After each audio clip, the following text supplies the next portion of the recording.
Hello, everyone, and welcome to our 4th annual Hispanic Latino Heritage Month celebration special here at PopCultX. This year, we're diving into the eerie, the fascinating world of spooky folklore. Now, these supernatural tales have been passed down through generations, often serving as more than just a purpose to scare. They've been a way to preserve our cultural identity, teach moral lessons, and explain the unexplainable. In many Hispanic and Latino cultures, stories like La Llorona or El Cucuy aren't just ghost stories, they're cautionary tales, often told to keep children safe and guide them away from trouble. But beyond that, they also keep us connected to our roots, passing down the values, fears, and beliefs of our ancestors. These legends offer a way to explain the mysteries of life, like death, nature, and the supernatural, especially in times when science couldn't provide those answers. So today, everyone, thanks again for showing back up. We have Rob Alicea with us and Gen X. Thank you guys for jumping on this conversation with Gabe and I. We really appreciate that. So before we get into our topic of the day, I want to ask you guys, did you guys happen to catch any of the Emmys that happened this past weekend? Yeah. I completely missed it. I'm ashamed to say it, but Gen X, what about you? I'll have to catch up with you guys. I was in the same boat, Rob. I was kind of in and out. I was busy. Yeah. It was a lot going on. You know, those Emmys come and they don't ping you. I mean, I thought I would get at least a phone call, an invitation of some sort. You know what I mean? But I did see my favorite show, The Bear. Killed it. Mm-hmm. Liza Colon-Zayas, she made history. Yeah, Puerto Rico extraordinaire. She's amazing. Yeah. But you know what? It's so funny that you say that, Gen X, because I feel like you bring up such a point that I talk about with friends, and that I just feel like in general, I feel like the marketing and promotion of things isn't what it once was. I feel like when there was a special on TV, it was hitting you every day, right? You get a commercial every day. Like everyone knew something was coming up. Sometimes they have these award shows, and I don't even know that they're on. I'm again, as someone who's in the industry, it's so bad that I'm saying that, but it's the God honest truth. It's true. You're absolutely right. And I didn't catch it until the next day. So I didn't see it live. I watched it on Hulu. And one of the things that stood out to me besides the Liza that you mentioned was Gael Garcia Bernal and Diego Luna in their presentation. They were presenting an award. And I was watching it. And then all of a sudden, Diego Luna says something like, we're going to step this up. We're going to push the boundaries of this award show. And then he delivers the rest of his speech that he was giving all in Spanish. Love it. No translation, no subtitles. It was just all in Spanish. And I thought that was really cool. And I think it was really cool for me because I actually understood everything he was saying, which might not have been the case a few years ago, but it was really cool. And I really appreciate that he did that. I mean, it's such a great moment, you know, just for us, because I mean, you know, as Latinos, Hispanics, we're so much of the majority of those that consume media, television, film all the time. And we don't have to always talk about, but I always say, like, guys, be cognizant in our industry that we're still such a small percentage of those working, which is why I always say we got to keep pushing. And I think like that kind of move is a push to be like, hey, like this type of content is important, right? And showing that love, I just think it was a really cool moment. It was, it's like, even when you talk about it now, I felt like that little goosebump feeling. It's cool, man. Two of my favorite stars that were there representing was John Leguizamo and Selena Gomez. Yeah. Both of them are two of my favorites. Selena Gomez actually just got categorized or recognized as being a billionaire, which is incredible. Wow. For someone of her age, singer, actress. She was nominated for Murders in the Building, I think is what it's called. Yeah. With Steve Martin and Martin Short. John Leguizamo did a great job of sort of making fun of the political climate as he normally does, and really kind of making a call to the industry to have more representation when it comes to Latinos in the industry, which I think he always does such a great job of being politically conscious and aware and being very assertive in that instance, but also being very funny because I think that sort of opens the doors for people. It like makes you pay attention to what he's saying because he's delivering with such a hilarious dialogue. Yeah, have you guys seen his one-man plays at all? Like, he's really on point. So good. He's so good. So what an entertainer. Mm-hmm. The whole time, and the energy he has, it's just like from opening. I saw him at one of his one-man shows with my dad, and I never forgot it. It was, I don't know, it was forever ago. I was still a kid, but it made such an impact on me, because it's like, oh, I'm seeing someone that represents me up there, you know what I mean? And just killing it, and everyone's laughing and enjoying. And then to also see where he's taken his career, and like in moments like this, like you said, use that platform for positivity. Yeah. And what I love, what you were saying, Gabriel, too, about with the fact like using humor is a wonderful thing, because I think also too, it lets us put our defenses down, and say, hey, I'm letting you know, right? Just like great comics, right? They'll talk about things that are going on, but by making you laugh about it, maybe you don't feel so maybe like nervous to talk about it. Maybe like I said, you put your defenses down and, kind of open the door for that conversation. So, cheers to John Leguizamo. Yeah, it makes me proud to think about, like you talked about, Rob, the market is huge in our sphere, right? And so when when we start talking about the American market and how we're starting to infiltrate certain areas, and even looking at like the colorism piece too, right? So that's the other thing, right? To think about Afro-Latinidad and really start to really, contemplate on the ethnicity part and how futuristic we are. Every time I look at those award shows, I'm like, we are good looking and smart and just talented. I mean, how could you look at us and be like, boo? But then again, I'm like, yeah, I can see why you're like, boo, because you want to, you want to hate on us. But anyway, I just wanted to say, I think that it's also a reminder that the American market isn't the only market. And when I see award shows, we talked about how we didn't hype up the award show. We didn't know about it. But when you look at the like overseas or even international shows that really highlight us, their productions, like they are massively attended, and they're huge. And the politicization of it is also part of just who we are, I think, as a people as well. And so I think that the multifaceted talent and also using our voice is definitely one of the things that I really love about our people. Absolutely. I agree. And yeah, so that, I mean, I think today as we're recording this, it's National Voter Registration Day, or get out the vote or something like that. So if you haven't out there registered to vote, go do so. Have your voice heard, and only by participating can you take a part, I guess, and participate. Not to be redundant, but go vote, register to vote. Make sure if you're not sure, go check to see if you are registered, and there's websites that allow you to do that. And so Danny, you should make a PopCultX commercial on voter registration and do it in Spanish. Say you're gonna mix it up. Okay. Good luck. I can do that. Telemundo, ahora mismo vamos. No. You know what? I'm gonna take up your challenge. We'll see. I'll produce something for you, and I'll have you guys, send me a clip just saying "go votar" in Spanish or something. And I'll put it in there. Heck yeah. Voto Latino. There you go. Well, let's get on to our topic of the day, because I'm not going to be able to smoothly segue into that based on what we just talked about. So we're just going to jump right into it.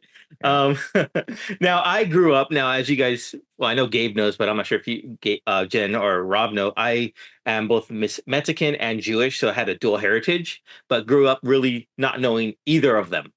So my folklore, my spooky folklore was Little Monsters with Howie Mandel. So that was like, oh, dude, that was like what I grew up with. So, bed monsters going underneath your bed and whatnot. That was my folklore. And so what I really want to know, and I'm going to be a little bit more of a fly on the wall and listen to your guys' stories. Hopefully you have some more engaging ones than that, about what kind of spooky folklore did you guys grow up with, that maybe stories that were told to you? I'm really curious. So Rob, go ahead. Yeah, I mean, for me, and this is kind of wild, it was, I feel like, the thing that ended up springboarding me into the horror genre as a filmmaker. So as a kid, I've suffered from sleep paralysis like most of my life. Oh, wow. Long time. And then I remember I had this kind of run where, I didn't have any experiences from, let's say, 27 until like 30. So I had like a good 3-year stretch of none. Then when my wife and I met, she was my girlfriend at the time. We started talking about it, and it turns out she had also suffered from sleep paralysis. And I had never really met or at least maybe if I have, I'd forgotten, but it wasn't something I talked about too much with people. And then we started talking about our own experiences. And then that's when the subject of shadow figures came up.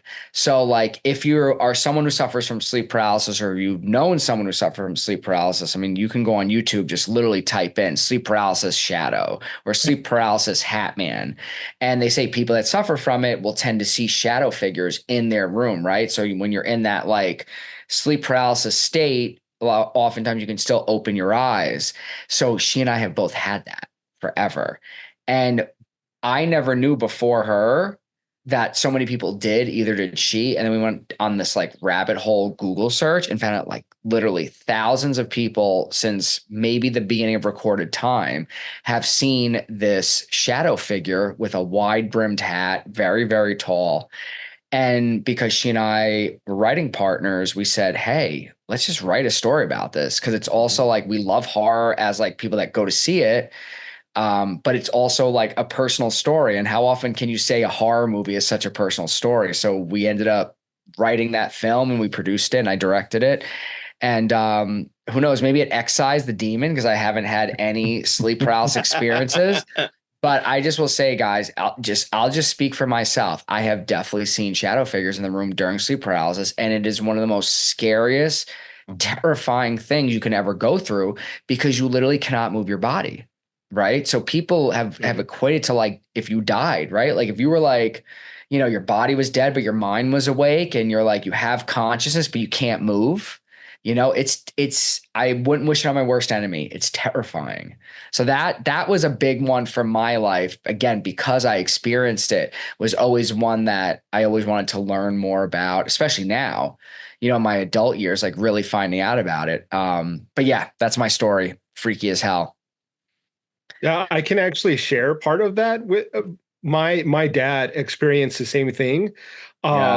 He claimed that for the longest time that he would wake up, he would not be paralyzed. He would actually be able to get up out of bed and run after the shadow figures, and they would run into the wall or run into the door and just kind of disappear. He'd wake up and go for a baseball bat to try to chase after them, like like a badass, like he's gonna go after these things, and they would always disappear. And he for years was just terrified of going to sleep, because he knew that he would see these things, would have the house blessed. We were raised Catholic, so he would have the house blessed by priest. I'll go through that whole thing. One of my memories that I remember him being most affected by is we saw the movie Ghost, and I don't know if you remember. I know exactly what you're going to talk about when those black shadow figures pulled that guy. Oh my God, it's still freaky to this day. My dad like turned white. He like got real quiet, and when I was like, what's going on? He's like, that's what the shadow figures look like, is exactly that, like shadows coming to life, moving, and then disappearing into shadow, into nothing. And every time I watch that movie, it reminds me of what he was. Eventually he moved and he stopped experiencing them, but I mean, it was years that he was terrified, and it became like family folklore that we grew up and talked about these things that were like terrorizing my dad for the longest time. It was crazy. That's not. Did anybody else in your family ever experience, or was he the only person? My brother, for a split time, started seeing them and questioned my dad and was like, why am I starting to see these now? And thought that it had to do with things that he was doing in his life, like maybe he wasn't being the best person. And then he sort of just left it alone, and he never talked about it again. So I don't know if he just ignored it, or if they went away, but he never brought it up ever again. I've actually had sleep paralysis. So that Have you? Yeah, that was, I remember my mind waking up, my eyes, I don't know if I was in a dream state or what, but I could see, but I just couldn't move. And it was really, at first it was just freaky, because I was like, I felt my heart start racing, and why can't I move? But then, I guess I just went back to sleep. I didn't see any shadow figures or anything like that time, but It's happened a couple times. It's scary when you realize you can't move anything. But yeah. Basically, Danny's saying he's way braver than us. So he just went back to There you bed. go. And they also said, we're not going to mess with this guy. So they bounced. But with us, they there you mess go. with. That's the gist. It's because I didn't get raised in, growing up with those stories of the La Llorona or the boogeyman or El Cucuy or anything like that. So I had nothing to base it on. So it was just like, maybe it was just like, okay, that happened. Okay, fine. Why? But in my brain, I always go to scientifically, why is it happening? Why am I? And I always try to rationalize things, and that's the way my brain works. But what about you, Gen X? Any folklore that you grew up with or anything like that you could share? Lord, I have so many stories, and it's unfortunate. So I'm kind of scared to share because then y'all might look at me differently. So no judgment. No okay, judgment. good. We're in the friend. This is a safe place, good. Safe zone. But before you say something, remember this is going out to YouTube, so that's up to you. YouTube is a safe space. Yeah. Next thing I know, I'll be canceled. There you go. So my family grew up. So I'm Puerto Rican, and so that whole triangle is a serious situation. With Puerto Rico being part of that triangle. So my family has like I would say each of them have different powers. So they actually get to see certain things. I have an aunt who can like, I can't believe, I hope she never sees this ever. She gets dreams of numbers and she plays the lotto and wins. But the unfortunate thing about it is that when she wins, she doesn't use her winnings for like the betterment of like other people. So stuff happens to her. Like that is it's like that, you know what it is? It's like that kind of almost like they say like a karmic loop, right? It's like it's almost like it keeps happening so that they're kind of giving her an opportunity to say, hey, you know what, we'll give you some more little breadcrumbs, but you got to eventually do the right thing with it to then move to the next. Exactly. lesson. Yeah, man. Yep. And my uncle's another one. His story is freaky as hell. He used to go out. He stopped drinking and he was just basically like a designated driver. And we used to live in El Campo, which is like the boonies of Puerto Rico. And so he used to go out with his friends and they had this big pickup truck and he drove past these two young ladies on the road. And so they basically wanted a lift to their house and whatnot. And they was down the street and whatnot. That's how every horror movie starts. Exactly. And so they, instead of like putting them in the cabin, they actually sat in the flatbed. And so they drove them. And when they hit they told them to hit the truck flatbed when they were at their destination.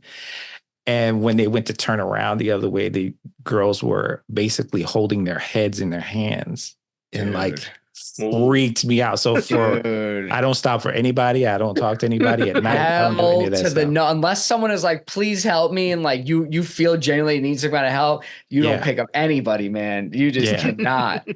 Yeah.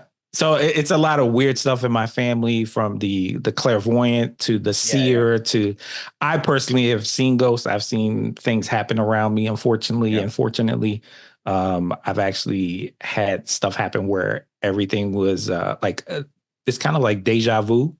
Yeah. But I'm in like real time and everybody else is slowing down in front of me. And I think it's really freaky. So I've actually suppressed a lot of that stuff. So I used to ask my mom all the time, but like, hey, like what's up with our family? And she goes, oh yeah, we're definitely have some gifts. And I was like, Lord have mercy. So it's weird because Gabriel talked about like growing up Catholic. I grew up Catholic. And so there's like a juxtaposition, like you're not supposed to, believe in any of this stuff, but then the stuff happens to you and you're like, holy hell, like what am I supposed to do with this information? I'm not a warlock or a witch. I don't practice any of that stuff, but I'm like, yeah, I want to be an archangel at this point. Somebody sign me up. So Jen, it sounds like your family is full of sensitives. Like they're just sensitive to just different energies. That's wild. And they say that can often really be the case too. Like it passes down, right? Like through generations and whatnot. So, I mean, yeah, dude, I believe that. I mean, if someone says they saw something, who can someone to say you didn't? And then also the fact she keeps winning these lottery numbers, tell her to send me some lottery numbers, please. I don't want any juju that she has at all. She's been so unlucky. I mean, it's been crazy. She wins and then it's like, oh, well, there goes the money. But my brother can actually astral project, which is crazy. Wow. Oh, wow. Yeah. I can't do it, but he does it. He say he travels to like visit people and like, I go, you go to Puerto Rico? He goes, yes, I've been to Puerto Rico. Like, that's insane.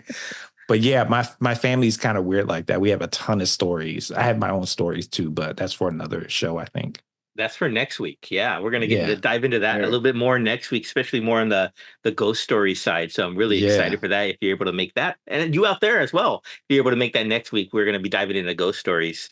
I'm really Oh, go ahead, Gabe. Something that I was really curious about is because we're all Latino, that if we have any stories that are very similar or the same growing up, I know that we have like somewhat of a common background, but we come from different parts of the world in the country, right? You know, I was raised in Arizona. My roots are from Mexico, so a lot of the stories come from Sonora, Mexico. But there was one story I kind of wanted to share with you guys because I heard this growing up so much, and it's not as popular as like La Llorona or Chupacabra or something like that. But this one was passed down from my grandmother's generation, where she said that there were neighbor girls that lived next to her that would sneak out of their house every night to go party. That they were, you know, just like fast girls, and they would go out, party, drink, and sneak out from underneath their parents' rule of their house. And what they would go to a famous club in Tucson, Arizona, that is now shut down. It's just an old historic building, but that they would go there every night, every weekend, and party. But one particular weekend, one of the girls saw a really suave guy there that was dressed to the nines, you know, super cool looking, good, handsome guy, started dancing with them. They partied all night, drinking, dancing. And then towards the end of the night, everyone starts freaking out. You know, she's wondering what's going on. She looks down and he has chicken legs, which, saying it now, does not sound scary. It sounds kind of funny, right? Like a man with chicken legs. But growing up, like, that was like this scariest thing, like thinking that this guy was half animal, and basically taught her the lesson of like, you shouldn't be going out and being, you know, a party, be a good girl. And you know, that's something I think that is very common in the Latino culture, is like these stories that are meant to teach you, you know, to be a good girl, be a good boy, listen to your parents, don't go out, you don't smoke, you don't drink. But this was one that my grandma swore, you know, was true. I grew up, I've taken pictures of the building and tried to like go into, but it's all chained up. I have actually it on my wall because it's actually a really beautiful building. But yeah, I grew up with that as sort of a cautionary tale. Did you guys have anything like that where your grandparents or your parents told you like, you better behave because such and such is going to happen? Bro, let me tell you, that's every day of my life as a young kid. I was so scared to do anything, that just because like I knew somebody was watching, whether it was an ancestor or like a demon or something. My mom wouldn't even let me go down the street when the kids got the Ouija board. She was like, hell no, you're not bringing anything in my house that's going to open portals. So yeah, there are things that I was like completely, you know, just I had to denounce. And I think, interestingly enough, the fusion between like the cultural and the religious side, those two things really played on each other, especially like being a good boy. Make sure that you are honoring your parents. And at the same time, there's like this devil that's waiting for you, or some demon, right?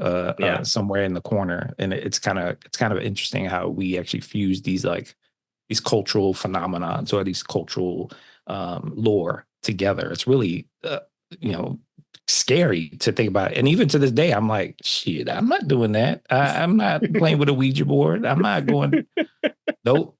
There's no way. It's Parker Brothers. Yeah.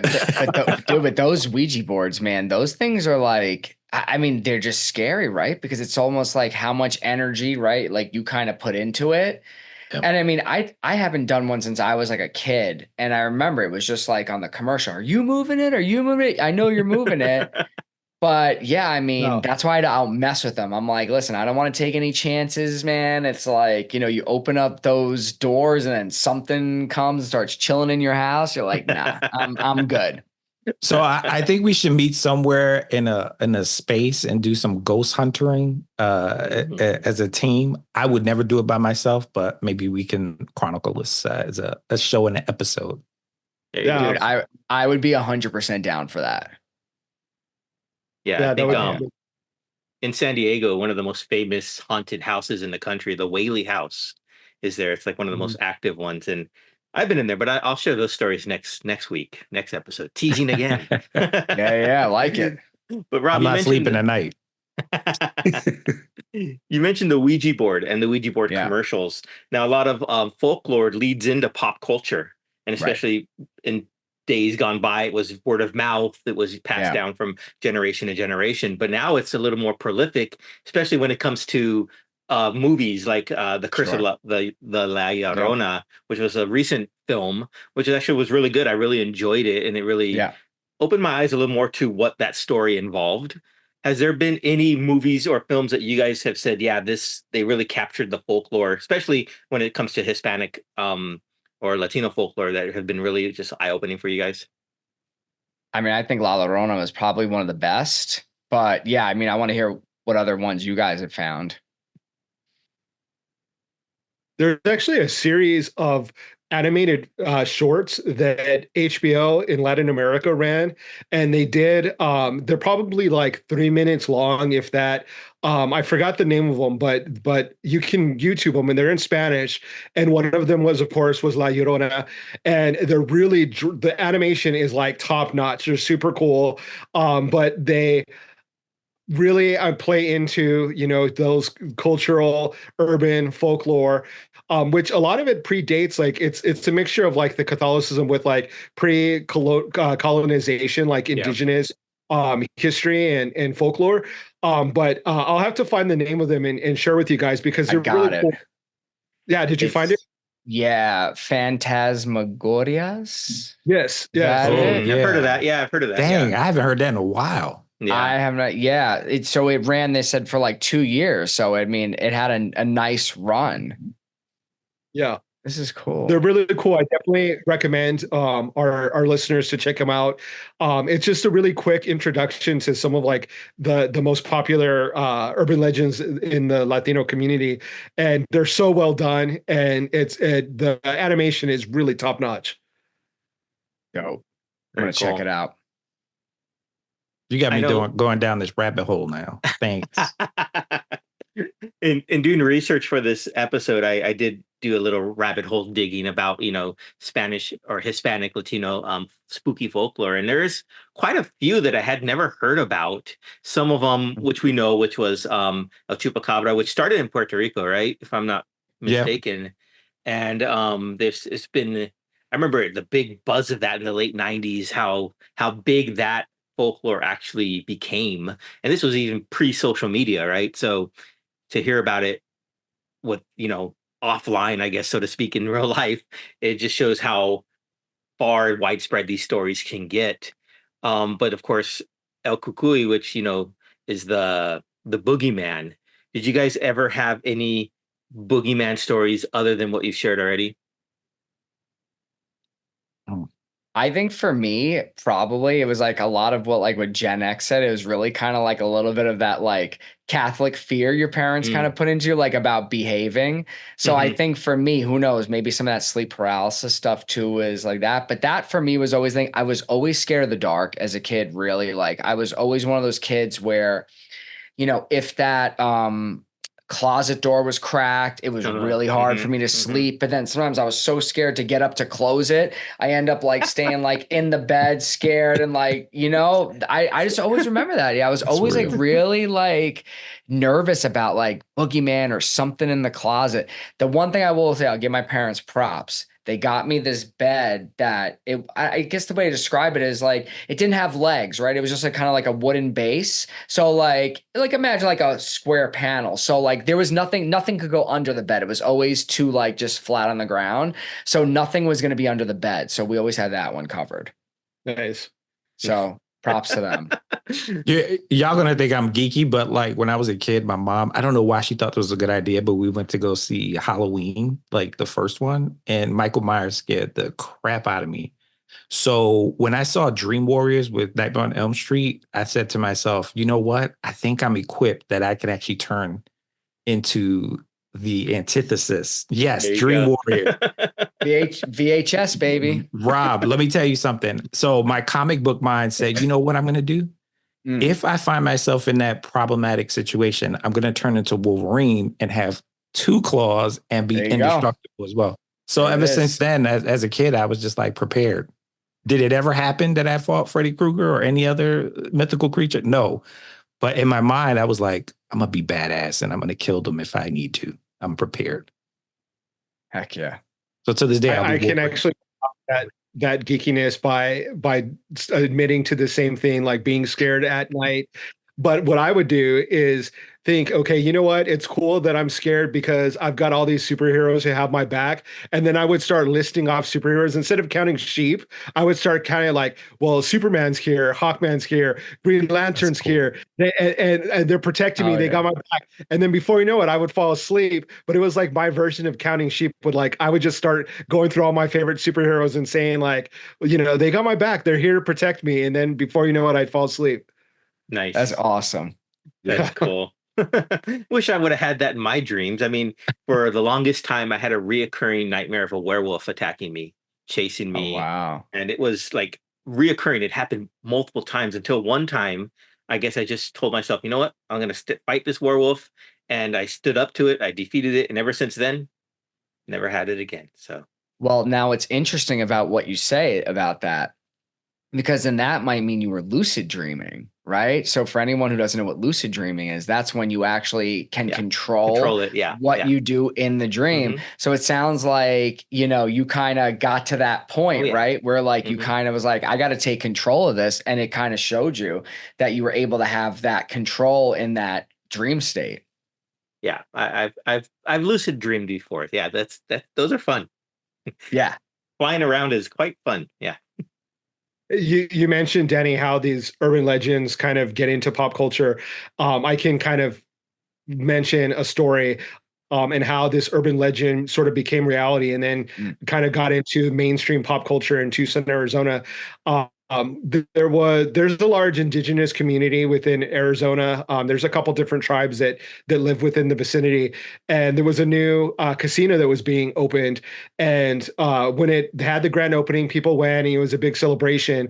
But the legend or the rumor was that the devil showed up because he was.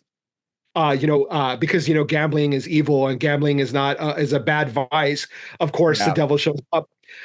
It got so bad, this like rumor that the casino actually had to shut down. Oh, wow. And they had to get elders come and bless it. And it was in the actual news that they addressed it and said, yeah, the casino is actually shutting down. They're going to have elders come down, bless the casino, kind of get rid of any bad elements that may be there. And so I remember just being kind of young and being like, well, that's crazy. If it's just a rumor, why are they actually shutting the casino down? And it was funny how this rumor started becoming like modern day urban legend that got into the news and then got into popular culture, so much so that they had to actually address it. Yeah. Wow. Do you guys remember, and I was trying to find this while you were talking about that they were saying that these like big shadow figures took over like a mall. It was like all over TikTok, right? That these guys were on, they were like, I saw them. They were like 9 feet tall. And they were like, these, you remember that? And it was like a ton of cop, like every cop in town was there. Yeah. It was like Miami or something, right? I think it was in Miami. And there was all these people that were like, yeah, we saw these like huge, tall shadow figures. And then some people were like, they tried to confiscate our phones. And it was like just this crazy crazy thing, man. But it was like one of those things too, where I guess I think they ended up shutting down the mall when it happened. But you know, the big thing in that situation is, well, then why did the cops come? Right? Like if there wasn't something to be there, and again, that amount, I mean, it was like out of a movie, right? You know, like when you see like those helicopter view shots, it's like every car is pulling in. Dude, that was crazy. Yeah. That reminds me, was it Record? Or what? Which one was that? That they had to shut down like this whole apartment complex? Yeah, Wreck, I think. Yeah. Is it Wreck? Yeah. Yeah. It was Wreck. That thing, it sounds familiar. It sounds sort of like that in a sense. That's really freaky. That's also by a Latino director too, right? Yeah. Believe so, yeah. Yeah. Let's see who directed that. And you know, guys, I think the long and short of it is there's a lot of stuff out there that we cannot explain. Yeah. Yeah. You know? Yes, well, it was. It says two Latino directors on that one. So that was dope. I think with science though about the Latino culture is that there is so much to kind of pull from, because we have such a rich folklore that we had colonization with our indigenous roots, that we had like a really rich history of folklore. And then you sort of introduce this Catholicism that has this whole other spin on spirituality and demons and angels and all of that stuff. So it makes for like a really unique blend of like culture that we can draw on. And I think that some of my favorite authors or like creators really draw on that mixture between like their indigenous roots and their post-colonial roots as well. And I think that's really interesting. That is very unique to the Latino culture. Yeah, the Caribbean, especially the Caribbean, I'm going to tap into that area in the Central America. You know, you think about the other cultural or I would say religious foundations that are also part of like that colonizing, Catholic, and also the rich indigenous. I think about like La Brujeria and like all the witches. A lot of that stuff does come into play in pop culture in particular. And I always think about like, wow, this is interesting. We don't actually capitalize on this a little bit more because we have so many stories to tell. And I, again, I could go on and on, but ultimately, I'm actually flabbergasted that we haven't had representation in that arena, especially horror, or maybe it's co-opted and maybe kind of creating a different sense. Like I think about voodoo. Voodoo is another like religious area that we've done, but it's typically from an Afro American, maybe probably like Baton Rouge or some of Louisiana. Yeah, but it's really a Haitian, Caribbean religion. Especially, around that time. So it'd be interesting to see what other movies come out. Think about Serpent and the Rainbow and things like that. Like that to me is straight up from that lore, that folklore.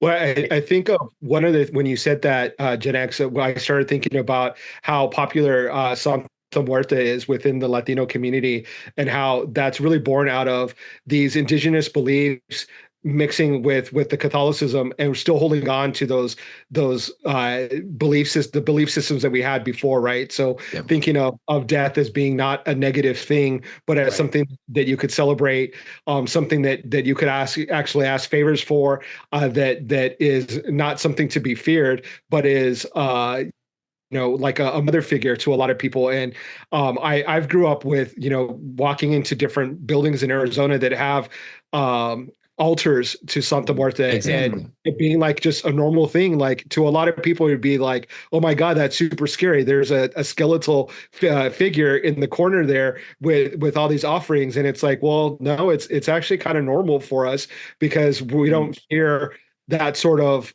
thing as much as, maybe we were taught, or other people are taught to fear it. Yeah, because that's ancestral. Like for some people, thinking about idolizing the dead, or even that ritual is demonic in some way for some cultures, especially some Christian cultures, right? Like that is of the devil. Don't do that.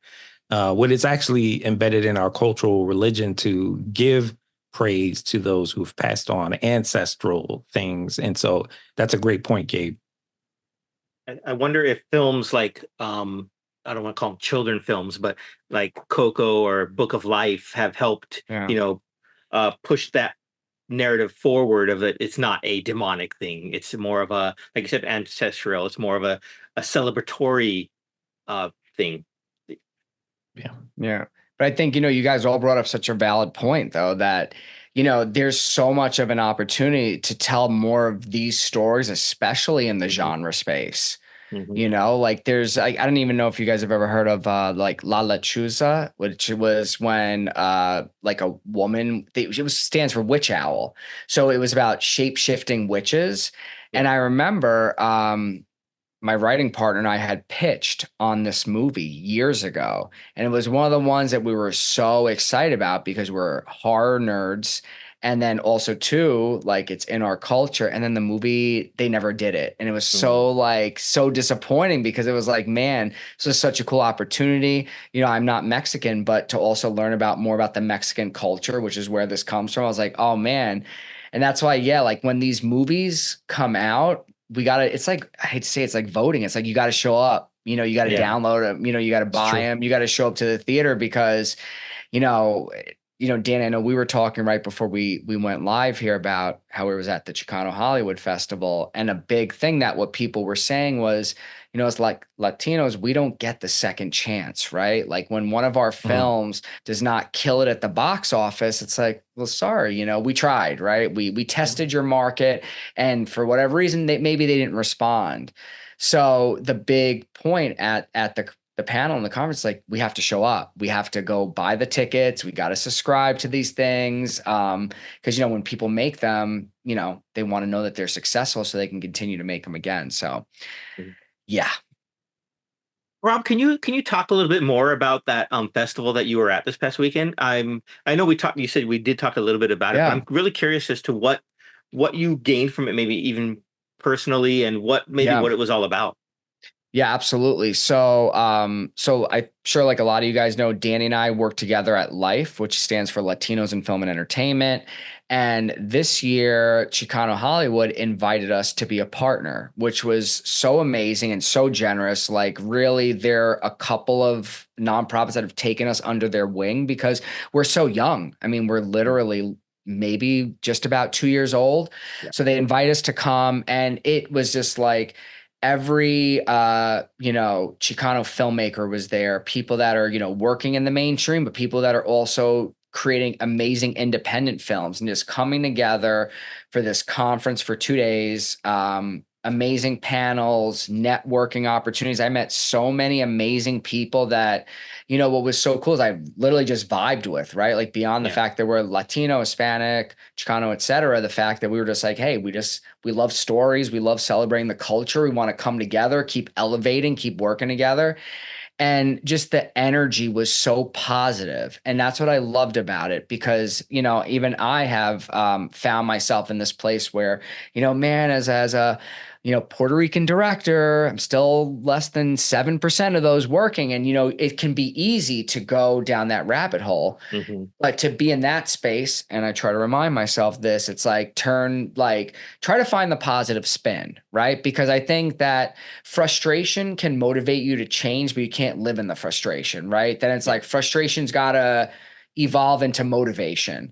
So yeah, it was phenomenal. People were so kind to us, welcoming of us, just having everyone come together. And my biggest takeaway personally and professionally is this, and I did not forget this quote. Johnny, who leads basically everything, it's, Chicano Hollywood is his baby. He said, we have to work not only to open the doors, but keep those doors open. Right. So it's not just about opening them, right? Because a lot of times what happens is, we'll open a door and then maybe we'll get a movie out that year and then the door kind of closes. It kind of gets silent for a while until then maybe in a year and a half or 2 years, something else comes out. It's like, we have to stay consistent, right? And continue, like I said, show up, support one another, keep building together. So then we know that energy keeps those doors open. So it was awesome. I highly recommend anyone go. It's yearly, one time per year. And it's just a fun time, man. You meet amazing people. You guys probably know Cobra Kai. I know Daniel is one of my favorite shows. It was a whole Cobra Kai panel. Latino actors, Vanessa Rubio, Sholo. They had a Latino director and Latino cinematographer. And they were all there on this one panel. And it was just like, it was powerful, man. You know, it was a powerful, dope moment. So yeah, again, I highly recommend, guys, chicanohollywood.com, join their mailing list, follow them on social, support them. And if you can ever make it to the Elevate conference, like, go, we'll hang out, we'll have fun. 'Cause I will definitely be there next year again. It was wonderful. And yeah, just met some awesome people and can't wait to do it again. Very cool. And don't forget, anyone out there, if you want to join, it's somoslife.org. You can go check out our database. That's our plug. There's our plug for life right there. Somos Life. Go check it out. Somoslife.org. Get on the database and check out all the creative Latinos, Hispanic that are out there working and trying to keep those doors open and open up new doors for people. So, absolutely. Very cool. So like I said, next week we'll be doing our more ghost stories since we are getting into spooky season. I know tonight's like a blood moon or something like that. So maybe it's a sign that we need to, transition into the fall with Gen X's face. So I'm excited for that. So everyone, I hope you guys can tune back in. As we wrap up this episode, is there any last tidbits you guys want to share or anything you have for us? Any topic? Go ahead, guys. I guess I'll say the same thing, guys. Keep showing up, support when you see a Latino person drawing or writing a comic book, buy the issue. You know what I mean? Like, all these things matter, right? It's just like I said, it's always like when people say vote, like, you have to show up. Like, if you keep supporting the culture and they see that we're doing well, we'll continue to be able to create those things. And the last thing I'll say, because I tell everybody, if you're a storyteller, go out there and tell our stories. Do not wait to get the permission for it. Now I sound like the old man. I tell the young filmmakers today, I say, guys, your iPhone is a gajillion times better of what I shot my first short film 22 years ago. Yeah. And kids today, especially the younger generation, they are so freaking smart with technology. They can make a whole movie on an iPhone. I bet it would be awesome. And I bet they would know how to edit it as well. So tell those stories, guys. That's my last piece for the night. Thank you, Rob. Yeah, that's something. Go tell the stories. Don't wait. Yeah, I like that. Absolutely. Rob, and I think that they're not. Oh, go ahead. No, I was just going to say ditto, Rob. I think that, we have to take an active role in all parts of the production. If you are a writer, or if you're a director, if you're a producer, so on and so forth, investing in ourselves is probably the best thing to do.